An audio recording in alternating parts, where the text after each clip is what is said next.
Welcome everybody. This is the Thursday evening Viper trading webinar. If you are here to learn about trading the futures markets using the Viper tools, you are absolutely in the right place. Tonight's topic is timing your trades is critical. And so without further ado, we're going to knock out the disclaimer here and get straight away over to some charts to look at trade setups. Welcome everybody. All communications from Viper Trading Systems are for educational purposes only. Futures and Forex trading does involve risk, and there is a risk of loss. Nothing contained in this webinar or other webinars, including the live trading room, are to be construed as investment or trading advice. And of course, everybody in here does know that you do trade at your own sole discretion. Okay, good. All right, well, I see we have a number of folks on free trial and visitors, as well as our group of members, our team here tonight. So I want to welcome everybody. If you're fairly new to us, to Viper, welcome. Let's get over to screen one.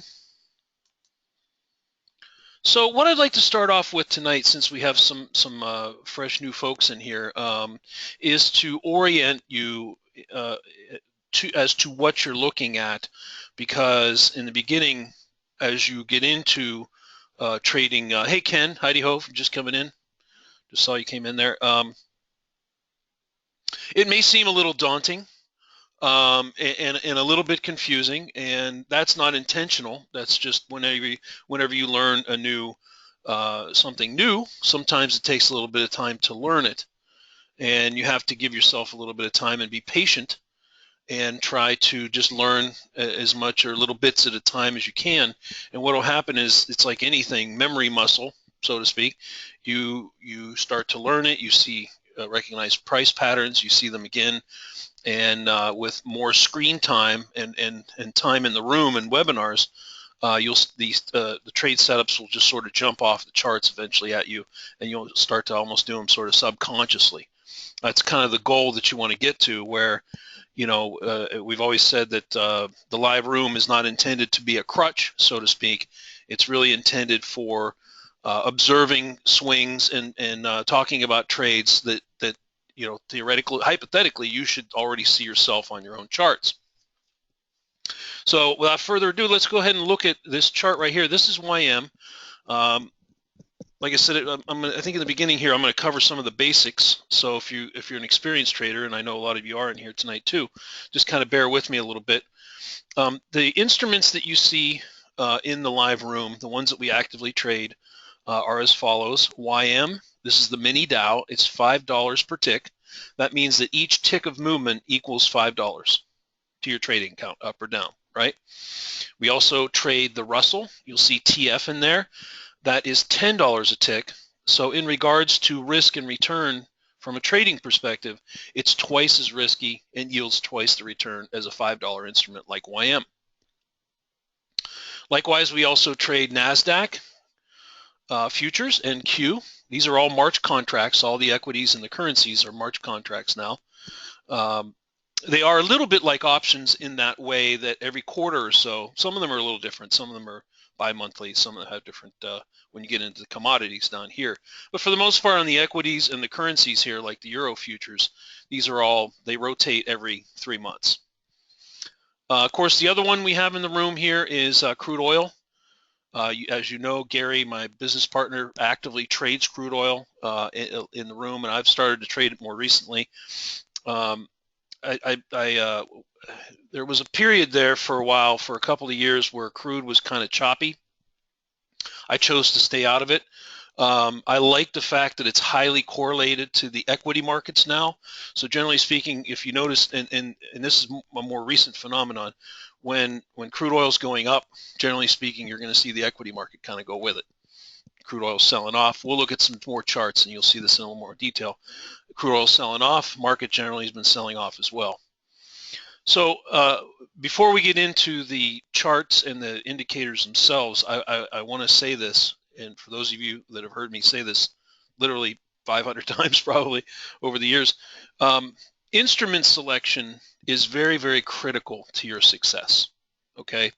So if you're fairly new, or maybe you traded futures and then you want to try something else and you come back to give it another shot, or however you got involved with trading the futures markets, each one of these instruments has very different volatility associated with it. NASDAQ is different than the Russell. YM is generally speaking different than the other two. Crude oil can be correlated. Sometimes it isn't. Sometimes you'll see movements that are completely different than the equities. So what's important to take away from here is that in the beginning stages of your trading venture into trading futures here, you want to experiment with different instruments. For instance, you can also, many of you, anybody trade the E-mini S&P? All the folks, everybody in here tonight, anybody trade ES, the E-mini S&P? Any ES traders in here? I see a couple. Okay, Byron does. Not anymore. Okay, Peter. I'll pull up an ES chart in a little bit here. It's 1250 a tick. So from a risk return perspective, you might make the case that it's a little riskier than obviously a $5 or a $10 instrument. However, it moves much slower. It's heavily institutionally traded. So you don't get a whole lot of movement. For instance, on YM, you might see a run like this one here where, you went up maybe, I don't know, 50, 60 ticks. This move on ES might be 10, 20. 25 ticks in the ES is a huge move. That's the dark side. We don't want to go back to the dark side. So what you're looking at here on the chart is a combination of the Viper Pro indicators. And let me just blow this up a little bit so you can get a sense of what you're looking at. The colorations, of course, everybody knows we trade the 4 range bars. Some folks like we have a Viper Renko bar. There's other bar types that you can trade. Generally speaking, we stay away from time-based bars. So a lot of people you'll see will trade 1 or 3 or 5 minute bars. You'll see that a lot, or even 10 or 15 minute bars. Some in the old days, almost 10 years ago now, we used to trade a combination of taking guidance from a 60 minute, looking at a 30 minute, dialing it down, trading a 5. You may see combinations of time like that. But what we found, the more that we did that, is that time-based bars tend to artificially sort of, distort the movement of an instrument.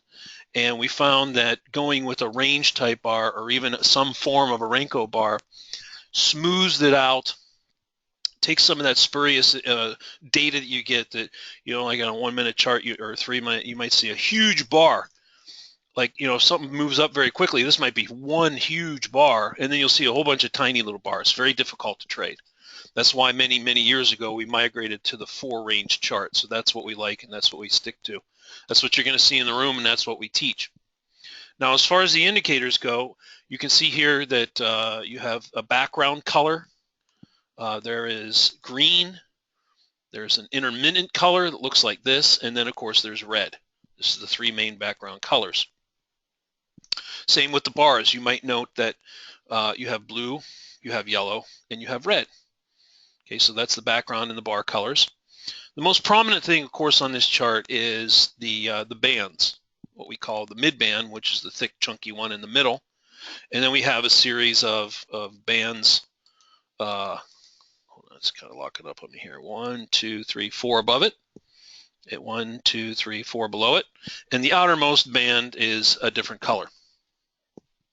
We'll get into more detail on what the band is and how that works. Now, you may hear terms in the room like Band-Aid. I know some of you might be, what the heck is a Band-Aid? What does that have to do with trading?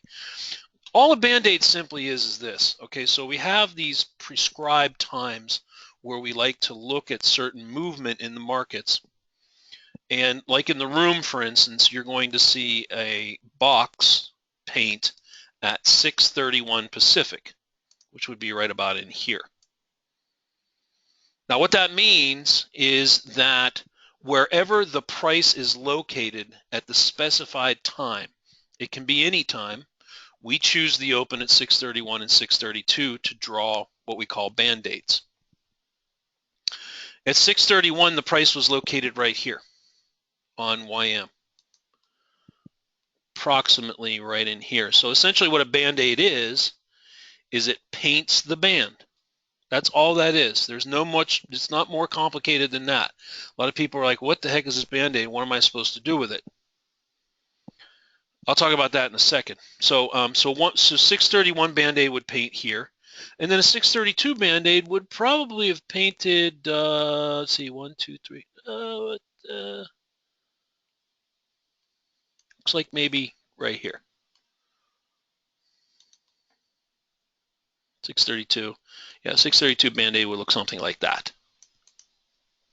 Now, let me back up for a minute. The origin of the Band-Aid, where the Band-Aids came from, is the thinking was that you would take Object Trader, which is a panel that you've seen over here. Most of you have seen Object Trader.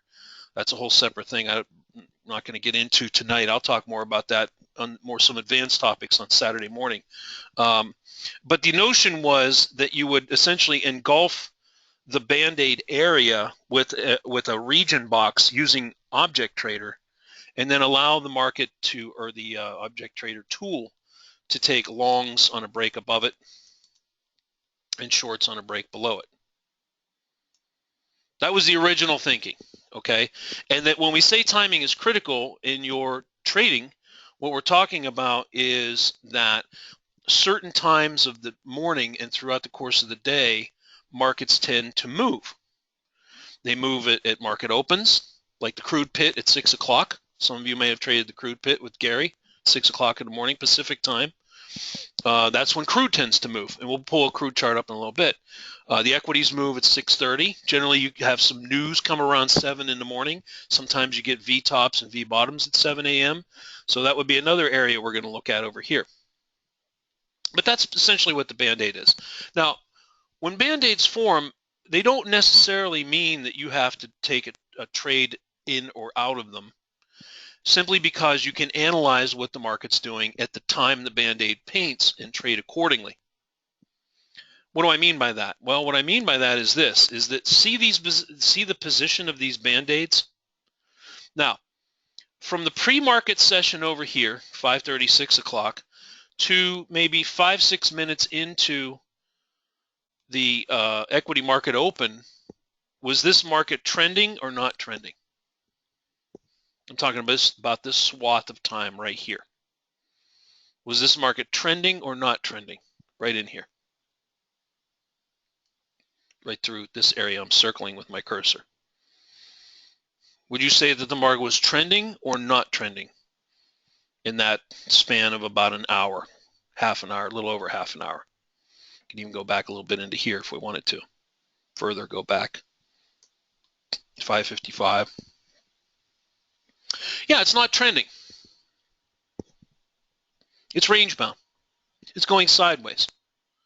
So another important takeaway as you're building your expertise and repertoire of tools and approach to trading markets is you're going to notice that markets, and there's several good instances of this right here in front of us on this chart. Markets go through periods of what we call consolidation, where they go basically sideways for some period of time, like this.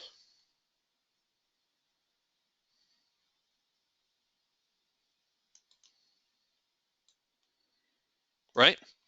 And then they go into trending periods where the market is moving either up or down with higher highs or higher lows, which is the definition of a trend. And then again, you can see that this pattern repeats itself over here.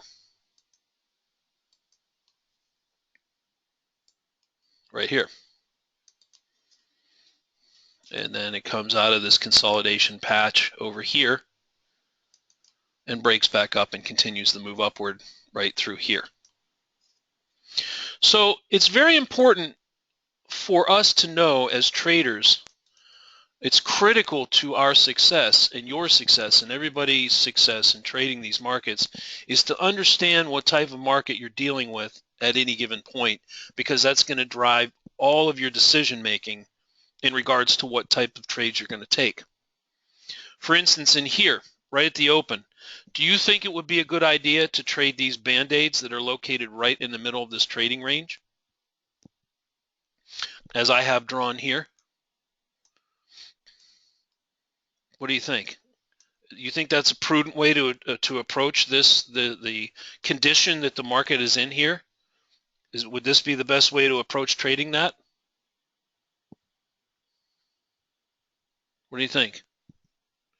By the way, if you notice, my training style is I have a lot of interactivity. So if your ability to participate in the interactivity, is going to help you to learn quicker.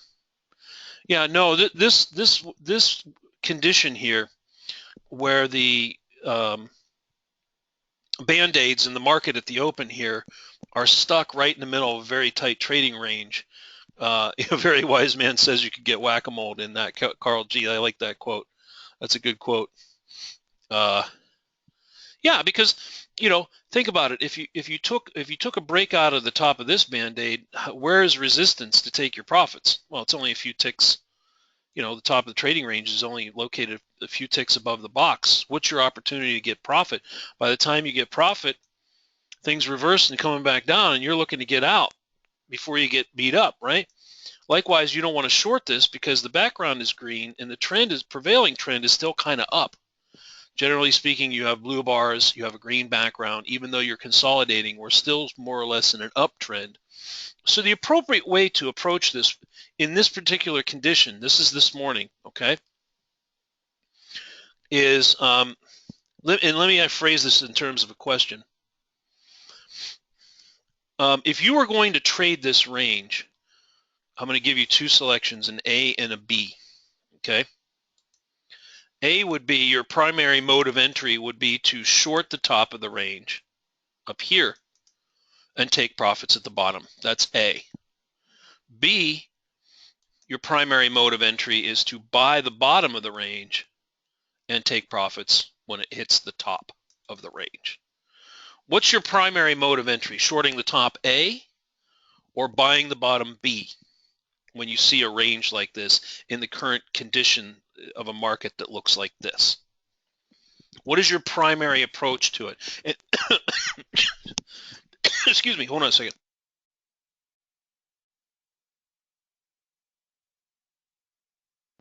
Sorry about that. Got a little tickle in my throat there. The reason I'm asking this is because this harkens back to what we said just a few minutes ago, which is you have to know the current market condition at all times because it's going to drive everything you do in regards to what types of trades you're going to take, right? So just give you another chance here. Are you buying the bottom, A, or no, I'm sorry, A was the top. A, you're shorting the top. B, you're buying the bottom of the range. All right. Time's almost up. A or B? A shorting, B buying long at the bottom. All right, good. I see a lot of B's here, getting long from the bottom. Yes. When the trend is up, we are buying retracements into support areas. So for instance, in the room, you might hear something to the effect of, you can see that the market's range bound, and every time it gets down into the 91 to 94 area, it finds support and bounces. You'll want to be buying support there. And it has a lot of resistance up here at this 15, 18, 22 area. You're going to want to be taking your profits up at the top. The band-aids are stuck in the middle, so they're more or less irrelevant in the fact that they're in the middle of the range, and strongly urge you in this condition you would not necessarily trade the band-aids as it's traditionally taught. Now, last word about trading a range, and then I'm going to talk about this trending move here. What you're going to want to do when you see a range set up like this is the first thing that you do, and there's just a couple of 3 steps very quickly in your mind if you can sort of memorize these, is you want to assess the size of the range as quickly as possible. So for instance, by the way, if you're coming in late, I see a lot of folks just coming in here. Welcome. We've been going about 20 some odd minutes. This is recorded. It'll go up to, we'll put this in the subscriber area and the website. So if you missed it or you come, a lot of people I see have to leave too. You'll get to see it tomorrow. We'll put it on the web and everybody can watch it, okay? So just follow along for the next 45 minutes or so here. Yeah, so what you want to do is you want to find where that support level is, 91, 94, right in here. You want to locate where the top is up here around between 15 and 20. And you want to do a quick calculation to see if that is at least 20 ticks or more. That's our rule of thumb. We want to see at least 20 ticks in a range to trade it. So is this 20 ticks? Well, you're kind of right on 20 ticks, between 20 and 30 ticks. 90, 91, 94, 15, 16, and up here to 20. So you're buying support and you're taking profits at the top. You're scalping between these lines. If you're going to trade a range, you have to remember that in order to enter whatever your primary mode of entry, whether it's buying the bottom or selling the top, you have to fade the bottom by at least 4 or 5 ticks. So when you hear a term in the room that says something to the effect of, there's a lot of support there at that 91 swing, you're going to want to fade that a little bit to get in. Or, for instance, there might be a comment like, there's a lot of resistance up there in that 23 area. You're going to want to fade that a little bit and get out at 18. So what that means is this, is that as you trade within the context of this range, let me just be real clear about it. Get this thing off of here real quick. Use this line for an entry example. So you can imagine that if you're going to get in, you're not going to wait, out into the future, you don't know where the market's going to go. So are you going to put your entry buy level right on the swing itself where it went to? No, of course not. Right on it? Well, if you did that here, you wouldn't have got in, right? You did that here, and maybe you got in, maybe you didn't. So the concept of fading a market, what that means is you're going to take the swing that you're locating either to get in or get out, and you're going to go slightly above it or slightly below it. So in the case of 91, you'd be looking to buy maybe 96, right? So as the market came down into here and it dipped and it swung back up, you get filled long, okay? You following that? And then you want to find a common denominator on your top, and you want to fade that too. So, at the time this fired, you were looking at maybe 15 or 16, so you're going to want to put your sell target right in here. Your sell targets are going to fade the top. Because in real time, as this is going up and down, you don't know how far it's going to go. So you're sort of betting, you're sort of coming within the swing levels to get yourself in and out of it. Now you can see very quickly why we said you need at least 20 to 25 ticks or even more, is because once you do this fading of 4 or 5 ticks at the top and the bottom, the scalper trade that's left for you is this little popper in the middle here. So you can imagine if you're looking at, just when you're looking at ranges, if you see a range that's only 8, 10, 12, maybe even 15 ticks, by the time you fade the top and the bottom, there's no meat left in the middle for you, right? There's no meat left there. You're chasing around. You're just, by the time you get slippage and what have you and commissions, you're wasting your time. Market's got to move. Volatility is our fuel to make money, right? Okay, so any questions on the concept of this range and how to trade it and how we would have approached the opening on YM here this morning? Any questions on this before I move on? Craig's saying, I thought the concept of band-aids was not to be biased to high probability trades. Craig, that's true.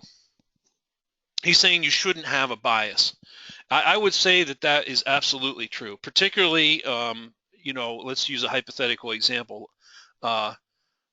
And this is just natural for people, for almost every trader to do. When a market is going up, let's do a hypothetical, and let's say here at 642 there was a high energy band-aid that painted up here. Well, it's hard to short that. Or let's say the market runs up at the open and the band-aid paints right up here. It's hard to short that because what you're thinking at the time this is happening, let's go back like we don't know what happened. When you see a market that's done that, what are you thinking? Yeah, you're thinking long. I'm buying pullbacks to support to get in. I don't think I want to short that. What if it pulls back and then flips up and stops me out? So you got to really, when I say the term critical, timing is critical, what I'm saying explicitly is you have to really pick your spots. If you come into these markets sort of willy-nilly and think that the market's going to sort of hand you trades without having to do some analysis, then you're going to be struggling to get through the morning and the day. You got to really take a little bit of time and analyze what a market's doing and really pick your spots. So in this case, that is the exception. The bias you would have going in here is the fact that you're trading this range, notwithstanding the fact that the band-aids are right in the middle of it. Yeah, Hardy, that's right. Yeah, that's a good way to put it. You have to put the trade within the context of the price action on the chart itself. Exactly. That's a good way to put that. Dennis says, I would stand down in such a tight range. I wouldn't like to trade something like that. Okay, well, that's a personal choice. We know of a lot of folks that have been with us a long time who like to trade ranges. You might hear some of their names in the room. You know, and they'll scalp ranges all day long, and they'll make their money very, very efficiently and quickly. And some of them, ironically, don't like trends. Where on the other hand, we find a lot of traders like trend moves. They like to trade those, and they tend to stay away from the ranges. So you have to develop your own style, and your own personal style is going to contain a combination of perhaps some trend trading and a little bit of light range trading, especially when the top and bottom of the range is so well defined. Now, when we go into a trending mode and we've broken out of the consolidation patch, I would like to spend a few minutes talking about this. All right, so for those of you who were trading the range, there's a strong likelihood you would have already been long from this area down here, right here, or over here, or somewhere in here at the support area. For those of you who were trading the range, buying the bottoms, you were already long from here. Now, let me tell you just a suggestion you might want to consider, particularly for these $5 instruments like NASDAQ and YM and even the dollar index, DX, is if you can, if your risk tolerance is such, try to put 2 contracts on, okay? The reason for that is when you say 2, you want to think of the first contract would be taken off at the fixed target, which is obviously that fading the top deal that we talked about, right? So there's target number 1. Target number 2 would be not necessarily a target per se, but this notion of a trailing stop. So when you enter a market, generally you're going to have a 10 or 12 tick stop behind your entry. So if you fade at the bottom, your initial stop is going to be down here, right? Okay. And we have Object Trader can set this up to do it automatically. So you don't, once you get familiar with that tool, there's things you can do where it will manage your targets and your stops and your trails and all that sort of stuff. But from a straightforward point of view, once the market popped up here to the top of the range, you would definitely, of course, peel your first target here. So for instance, in the room, you might hear something to the effect of, okay, we've popped up 12 ticks to that swing. Go ahead and peel your scalper off here and pull your stop up to, whatever level here, 505. So what was being said there is, okay, we bought the support successfully. Our initial stop was down here, right? We pop up, we hit the first target, which is the top of the trading range. We call that a scalp many times. So in other words, what's happening is your first contract is being taken off right here, right? And then what you want to do is you want to immediately take your stop up to start to trail behind the markets.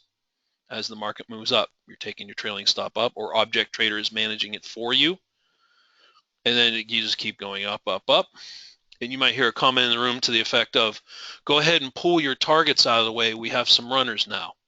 So what that means is that, if you just had a 10 or a 15 or 20 tick target, it would have been taken out somewhere in here. And you would have cut perhaps half the trade-off. That's called leaving it on the table. You could wind up leaving a lot of your trade on the table. And what we want to do is when we take these trades is we want to maximize the profitability and minimize the risk. So we're going to try to keep our losses very tight and small. And when we get runners, we got to let them run as long as they're going to run. Now, a word on trailing stops when you get into a runner situation like this. I want you to make note of some of the lines here that follow the price as it goes up. There's another line right here called the stealth line. It's this one right here. Notice how it kind of snakes its way up between the mid-band and where the price is located on these retracements. So you pull back and it kind of acts as support. What I like to do, so sometimes in a room you might hear something to the effect of a tight stop would be, 539, and a loose stop would be 31 or 29. Anybody have any idea what those mean? Why are there two stops in some cases, not just one? Why isn't there just one stop? Why wouldn't you just say, well, put your stop at 559? That's it. Why would there be two? Anybody? Anybody have an idea why there might be two types of trailing stop locations?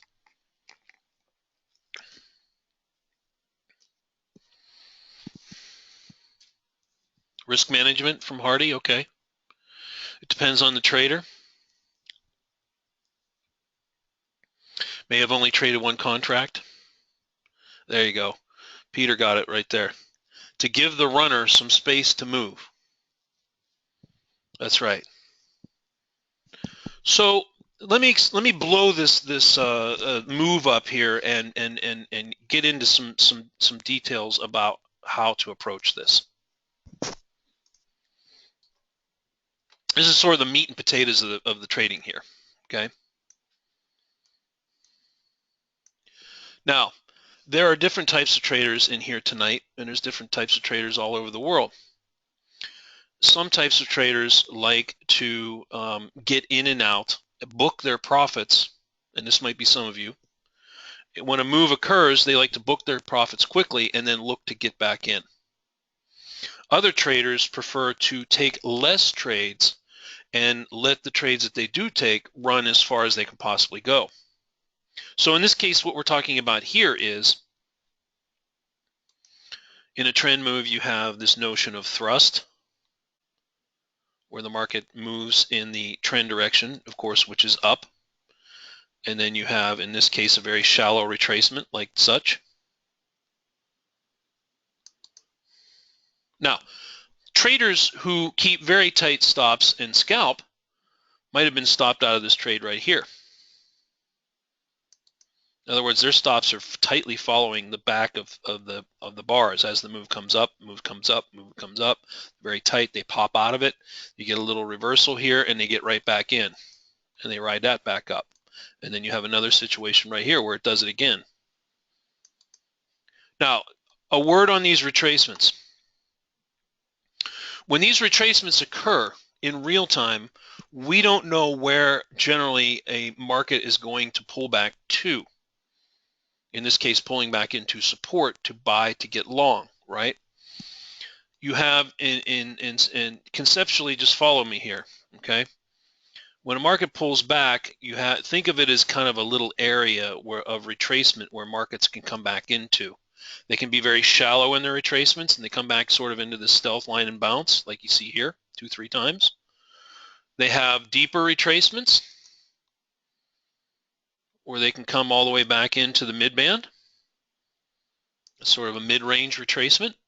And by the way, these retracements in an uptrend are opportunities to do what? Buy and get long. So what I'm saying is this.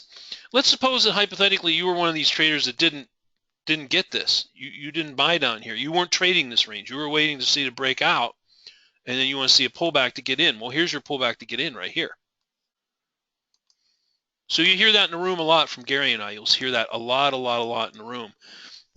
Okay, particularly if you miss a move out of a range. It pops up. Okay, I didn't get that. Now we're looking for a pullback. Okay, here you get it again. There's a couple of them right here. This is what I'm saying, just to be clear about it, is this: if you weren't already in this trade, this pullback right here and this pullback right here is a chance for you to get in it. Now, the reason that this is good is because, it's a nice, powerful trend. It's a perfect time of the day. It's the first half an hour. We're expecting good volume, good volatility. Markets tend to move very nicely early in the morning once they get out of their chop. So we're looking for good moves. We're expecting the market to move. And so each of these pullbacks is good opportunities to get in. Now, for the trader who prefers the looser stop approach, you would find an entry, whether it's down here or any of these. And I like to run my stops generally between the stealth line and the mid band. Here's the stealth line right here. Here's the mid band right here. I have noticed that if you're in a good trend, it tends to hold that area pretty well. So that's why you have two different stop levels. For those of you who are scalpers, we tend to give trailing stop levels that are tighter to get you in and out, right? That's what that is. If you hear a looser stop, it's going to be somewhere down in this area down here. As the market moves up, we're trailing our stops, giving it wiggle room, so to speak, maximizing the production of the trade itself, trying to squeeze as much as we can out of it. Now, the downside of that secondary approach is that when you're eventually stopped out, you do give back a chunk of the trade right at the end. All right. So in other words, the scalper trader on this final move might have been out as far as, could have been out maybe up here somewhere, right? Scalper trader getting in and out, tight stops. The looser runner trader with the stops down here gives up this much of the trade. That's called drawdown at the end of your trade. It's how much you give back because of your loose stops. But the advantage, though, is that the runner trader turned this thing into one long trade, whereas the scalper trader might have gone in 1, 2, possibly 3 or 4 times. Does everybody follow the difference in approach here on how you can approach these trend moves, either up or down? Is that clear? Everybody following what I just showed there in terms of entry techniques and how to manage your stops? Okay, yes, it's clear. All right, good. Okay, well, let's move on. Let's do this. Let's look at one more trade setup here. Yeah, the looser stop approach. Well, that could be one and done, Carl. Yeah, it's good. You brought that up. Let me make a comment on that. There is a tendency to in the beginning, as you're or even some mid-range traders who've been trading for a little while and have some experience, there's a tendency to overtrade, getting in and out, producing lots of trades throughout the course of a day. Is there anybody like that in here? It's okay. We're all friends here. I won't call out any names. Does anybody in here notice that you have a tendency to overtrade a little bit when you get into a market, getting in and out, and sometimes you feel like you're kind of chasing it a little bit? It's okay. It's perfectly normal. It happens to everybody. Don't worry about it. Mea culpa. Guilty. Okay. My problem. Yes. Way too much over trading. All right. Trying to break that habit in 2016. 154 trades in 10 days. Holy cow. All right. Okay. So let me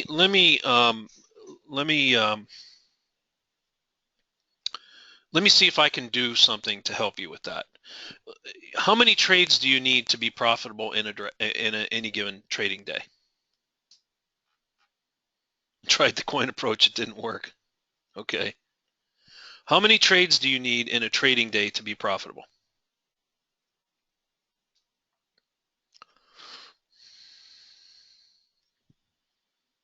3 to 4? Okay. Interesting answers coming in. Hey, Dennis, you came back in. Good to see you. 1. Yeah, minimum of 1, right? You need at least 1 trade. So hence the name one and done. You've heard this many, many times. Not only in the room, but all the training we do. What does one and done mean? One and done means that, realistically, you could position yourself to wait for an optimal trade setup, pull the trigger and take that trade, manage it appropriately with your entry and your targets and your stops. No matter how many contracts you have on, doesn't really matter. The fact of the matter is you can make money. You can make money with 2 trades. You can make money with 3 trades, but you only need 1. You don't need 15 or 30. Now, in the room, Gary and I call a lot of trades. Okay, we're observing the market's moving around, it's in the ranges, it goes up, pulls back, retraces, goes into another range, breaks up, we're calling the trades, we're looking at support. Most of the trades we're taking ourselves, sometimes not all of them. And the reason we do that is not, just to be clear, it's not to encourage over trading. It's because you have to realize that in the course of an hour and a half or 2 hours, we have a lot of people from all over the world coming in and out of that room trading different things. So we try to observe as many trades as possible. The fact of the matter is, though, you don't have to take all those, right? What you can do is what we call selective listening. You would simply take the instrument that you're trading, whether it's YM or one of the others, and listen for calls related to that, and then develop what you feel is your optimal trade setup. Now, for some of you, that might be the mid-band. We'll talk about that in a second. We'll look at some of those trades. Some of you might like buying support levels on retracements, like in here, right? Just like this range over here, very similar. See how it almost looks exactly the same, only the range is a little tighter. So you're buying, you're scalping, you're buying, you're scalping, and you trade and then pop, you get your runner. You get another runner right there. Same thing that happened over here, just the same thing all over again. Yeah, that was an 80 tick run, Hardy. If you got in even on this pullback here, let's just talk about this for a second.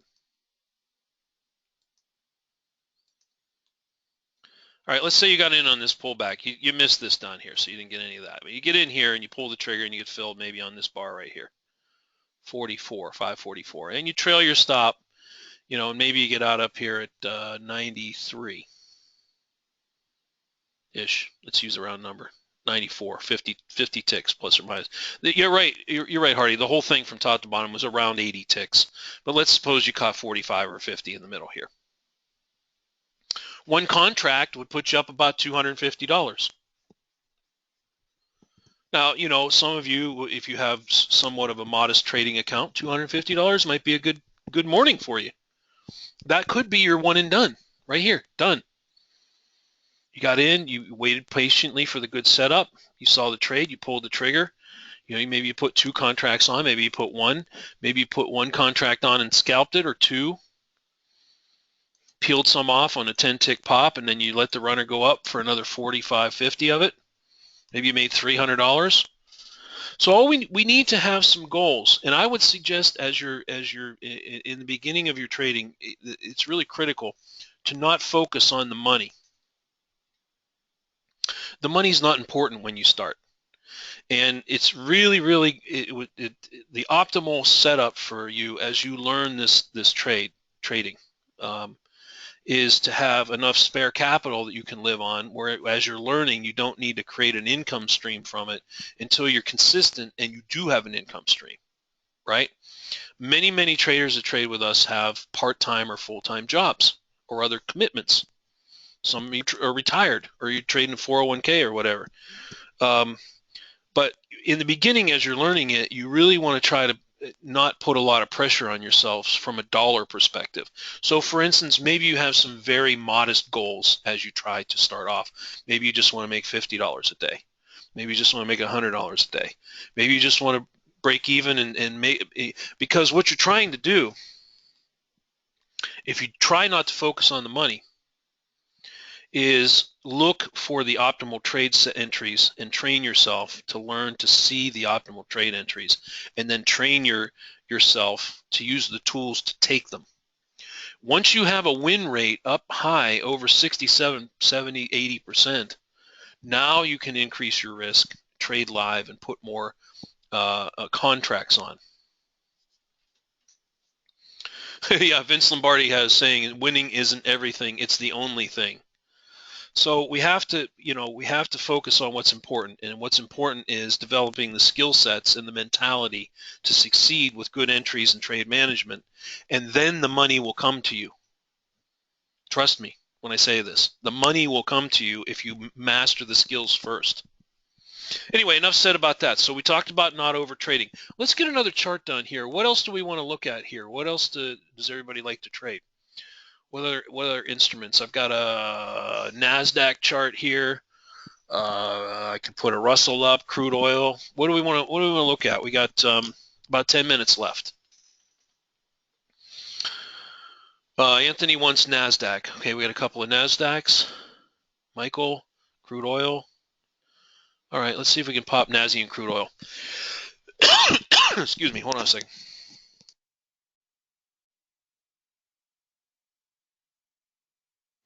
Now you can tell in this webinar tonight, since we do have so many new people and visitors and free trial folks, that I'm spending a lot of time on the basics, just the basic understanding of how to take trades, right? So Saturday morning in part 2 of this, I'm going to cover much more advanced topics, much more advanced. I'm going to quickly, so what you're going to want to do is, if you can, make sure that you review this. If you had, I know folks had to come in late and they had to leave early and what have you. And Saturday is going to be recorded as well. Here are these two right next to each other, and this is right now. This is happening live right now, YM and NASDAQ. You can see that they're somewhat similar. However, there is some differences in the way that they retrace. In particular, let's see if I can get these lined up pretty well.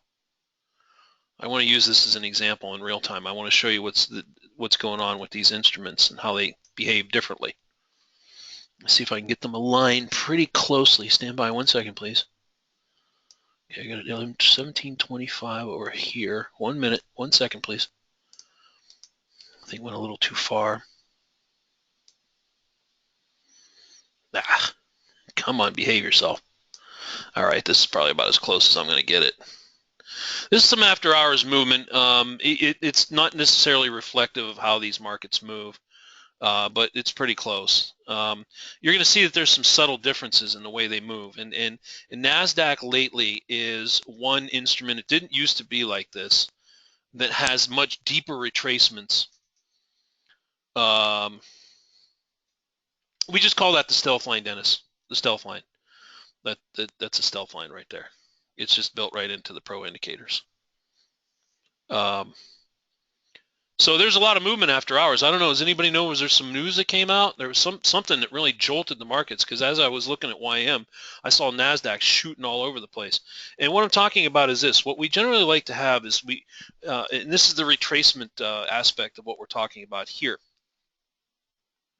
In fact, we're watching it in real time. Let's watch NASDAQ too. Okay, price patterns look very similar here. So we could be having a trend change, right?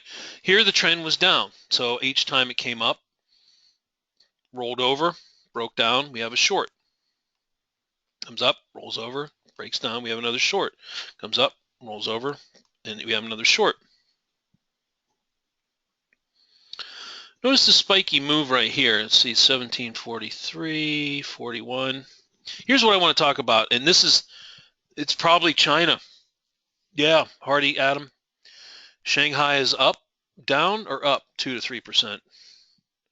I know they halted it again today. It was down 7%. Although I don't know if anybody saw this, they said they're not going to do that anymore. Yeah, there's going to be no constraints on their market. So we'll have to see how the markets handle that. We're open now and up. Okay. So here's some subtle differences that you're going to notice when you're trading different instruments is the type and the depth and the nature of the retracements that occur in a trend move. Let's look at some examples here. Comparing NASDAQ to YM. Here you got a retracement that came up and respected the midband and rolled over. Very nice clean entry right here like that. That same move on NASDAQ was this one right here.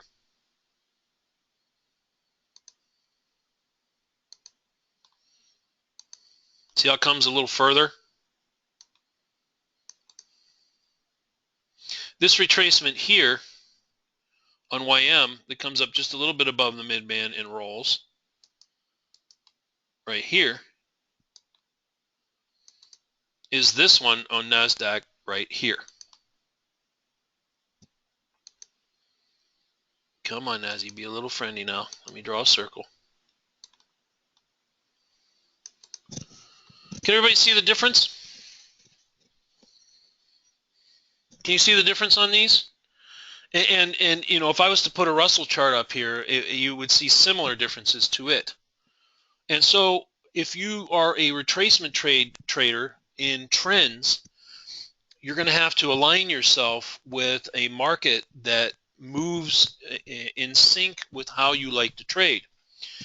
What I'm saying is this, is that, if you like NASDAQ, if you like the movement of it, if you don't mind the fact that sometimes NASDAQ lately has been spiking a little bit further than the midband on retracements than you'd like to see it, whereas another instrument like YM tends to respect the midband a little better, less spiky, so to speak, then this might be more of an instrument for you here. Now, let me ask you this question. How many of you want to get in here and start trading these instruments right now? What do you think? Should we go in here and start trading this? I don't know. It looks like some pretty good movement. China's might push these markets around. What do you think? Good time to be in here trading? What do you think? Should we open up get the live account out, fire up object OT, get OT up here and start taking some trades? Anybody want to do it with me? Oh, Adam says he's doing it in Sim already. Walter says, yikes, holy cow. All my charts are open in Sim only. Okay. Did Sim pretty good. Okay. All right. Spreads are huge, Walter says. JV says, no way.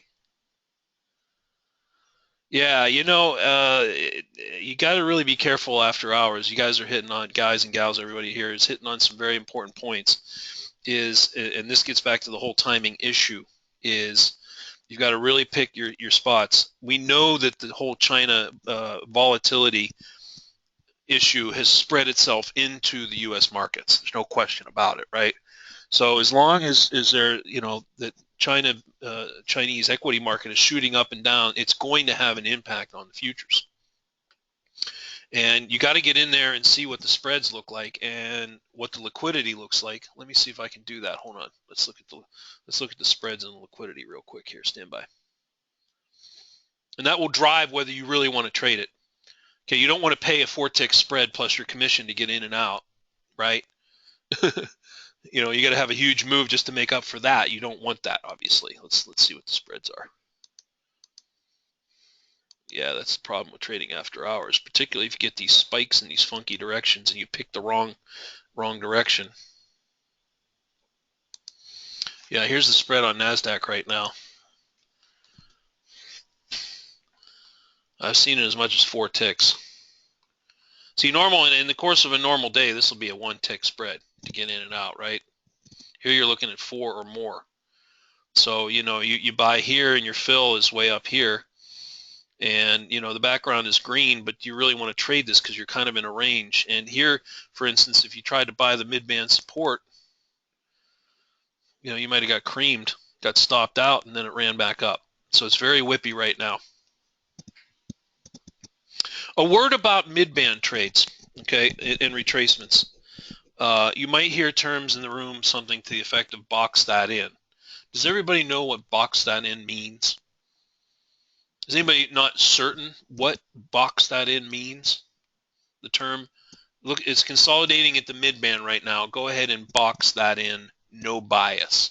What does that mean when somebody says that? I'm trying to help with a little bit of the terminology here, so we all can, when you get in the live room, you know what is being said there. My little friend, okay. Long or short, right? No bias means you can take longs and shorts.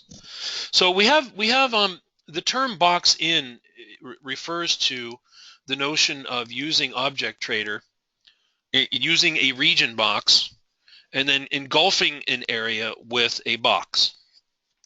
Generally speaking, the smaller the box, the better. So for instance, if we see something that might look something like this, we want to see the box be under 10 to 12 ticks and ideally located close to the midband. Okay? That's what we call a good box. Now, given that definition of a good box, what do you think about this box? Is this a good box right here? It's right at the midband. What do you think? Would you want to box this one in? How about here? How about this one? Right here. Is that a good box? Right here on NASI. Right here. These two. What do you think? Good box? Getting a lot of no's. Too big. Negatory. Crappy. So when we say the term box it in, this is what we're referring to. We're referring to, generally speaking, it should be a consolidation area that is between 8 to 10 to 12 ticks. Certainly here you're looking at and the other thing that comes into play, and we'll get more in depth, we're kind of running out of time. On Saturday, I'll get much more in depth on the details of drawing boxes and how to get in and out of retracement trades, and we'll get into a lot more detail about that. You want to try to engulf as much as you can. So if you have a fairly clean top and a fairly clean bottom, well-defined, and you're within 10 or 12 ticks, generally that's going to be a good box, ideally located at or near the bid band. If you have a box that looks something like this, where it's very spiky, the top and the bottom really isn't clean or clear, like that, you have to engulf that whole area, which is probably around 30, 25, probably more ticks, right? See these big, huge boxes? Top and the bottom aren't really clearly defined. It's not, this would be the definition. These 2 or 3 right here would be not good boxes. This one's borderline right here, I'd say. This one right here, sitting right above the mid-band. Borderline, right sort of at the cusp of acceptability, and the fact that the top and the bottom are kind of spiky, and it is large. Everybody see the difference in what we're talking about when we say box it in? Walter says there's some interesting boxes on crude oil on a 5 Renko bar. Yeah, I mean, whatever. Okay, right now, forming. This is obviously CYM, not a good box. See how it's just spiking up and down? I suspect most of the evening is going to be like that. Do we have news tomorrow, anybody? Is it tomorrow non-farm payroll day? Let's take a quick peek at our news for tomorrow. Stand by. Is there any news tomorrow, Chris? I think there is. First week, hard to believe, first week of January is over, huh? Unbelievable. January 7th. 1 week. It just feels like it doesn't feel like it was just New Year's, like yesterday. Yeah, I'll tell you, as you get older, time really flies, doesn't it? Let's see here. Oh, yeah, tomorrow's non-farm payroll. Look at this. Oh, yeah. Does everybody use this Forex factory site? This is a go-to site for all things news related to financial markets. By the way, those of you who trade night owls, or if you're in the, overseas, or if you're trading the European session, you want to make sure that you also include in your deal here. So for instance, if you're trading 6E or a Euro cross pair, you're going to want to know news that affects that overnight, because the European session starts at midnight, and many times there's some news that can drive that market. Okay. But here's us in the morning. This is an hour off. This is actually pre-market at 5:30. Non-farm payroll right here. High impact. Consumer credit, and then some wholesale inventory. So we should get a little rock and roll morning day tomorrow. Yeah, we should get some decent volatility. These non-farm payroll days usually turn out to be pretty good. You get decent roller coasters up and down. So we'll really be picking our spots in the morning. Yeah, bookmark this to Forex Factory. And then you want to set your time zone just real quick here. I think mine's off, 7:02, yeah. I got to go Pacific. Yeah, match automatically. Save settings. 6:04, there we go. Yeah. I'm going to go ahead and stop the recorder. Any